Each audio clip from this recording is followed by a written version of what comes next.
The 2013 Subaru Impreza had a clutch failure that caused shrapnel to shoot through the transmission case bell housing. While the minor hole in the bell housing may not cause immediate problems, it's clear that something went wrong. Sudden clutch failures are often caused by issues with the clutch cable, linkable, or hydraulic system. A broken or loose clutch cable, a failed hydraulic master/slave cylinder, or leaks in the hydraulic line can all contribute to clutch failure.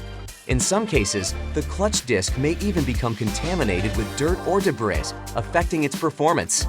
To ensure a clutch lasts between 50,000 and 100,000 miles, proper maintenance is crucial.